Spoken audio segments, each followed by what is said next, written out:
Stephen A. Smith is here now. Stephen A., you know Kobe as well as anyone in the media. When Mike D'Antoni was first hired, he sounded at least really excited about the possibilities of what this team could do with D'Antoni as coach. We actually got in an argument about that. I know, because you weren't for that move. Kobe liked it at first. Let's go 1 to 10 here on Kobe's endorsement scale right now of D'Antoni. Where would he be? Well, let's say this. If he was at a 10, I would say right now he's at about a 7.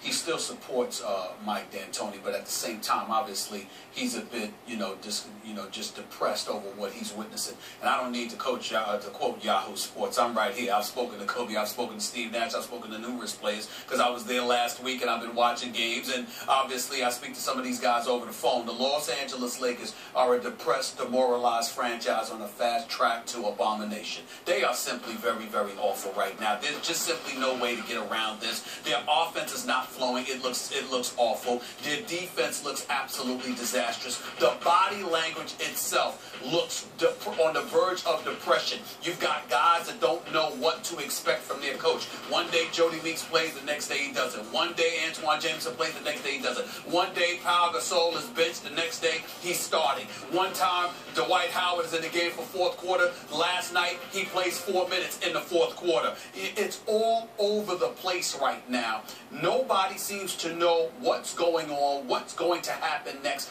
Then when you take into account their financial situation, the prospect of making viable changes, it's just a walking disaster taking place. The disintegration of the Los Angeles Lakers taking place right before our very eyes. I said it early on SportsCenter, and I'll say it again. If you're the Los Angeles Lakers right now, you need to trade Dwight Howard. Why do you need to trade Dwight Howard? Because Dwight Howard has no intentions of staying in Los Angeles. The Dallas Mavericks will have cap space. The Atlanta Hawks will have cap space. The Brooklyn Nets, where he would love to go, the way things are going, you don't know whether or not their interest has diminished to some degree. It's just right now, remember, he's free to leave in July for nothing. You can't take that risk. I'm being told by my sources that Jim Buss is walking around L.A. telling people that he believes Dwight Howard is going to stay because it's a 95% chance. You believe that it won't stay? You seem pretty certain on this. He is not happy.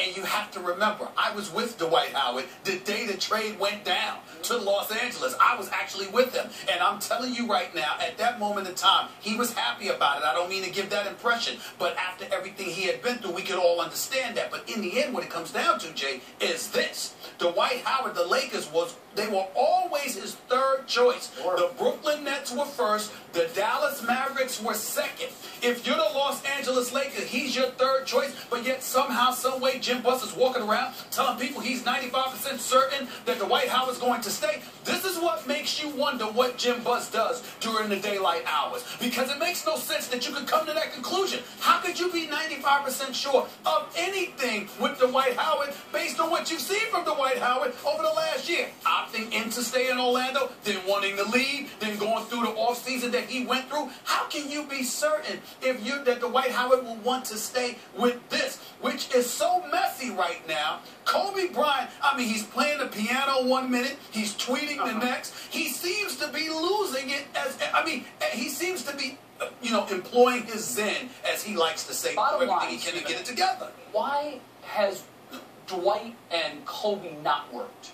Because they're not being well coached. I'm sorry, but I have no time to mince words. They're not being well coached because the person that is coaching this team coaches a different style. Mike D'Antoni is addicted to his system, his way of doing things, playing at a very frenetic pace, pushing the ball up the floor, an offense that's primarily predicated on perimeter shooting, not really throwing the ball inside. You know this for a fact, Jay, when you have a two-time champion and the most versatile big man in the game in Pau Gasol, who is shooting threes and shooting 17-foot jump shots. That is not his game. 30 seconds here because we have to go. What are the chances that the Lakers come to that same conclusion, that they missed the first time around with D'Antoni and they make yet another coaching change? Well, I think it's slim to none because their financial situation is not good. They're not in a good financial state of affairs, not to mention the fact that they still owe Mike Brown $10 million. They've guaranteed Mike D'Antoni $12 million. That's $22 million, and that's assuming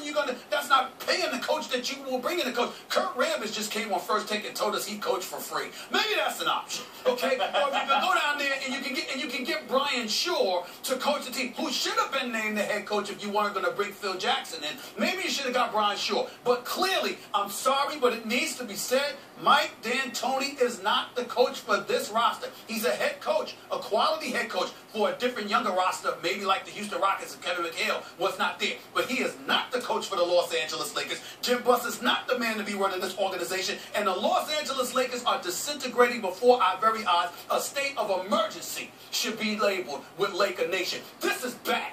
It's not a joke. It's horrible. Before he sat down, he said, I'm going to make it rain. It just rained. I didn't say that. I thought you did. I didn't want to sound like Pac-Man Jones. Stephen A. Smith. No disrespect to Pac-Man Jones. Love you, bro. Thank you.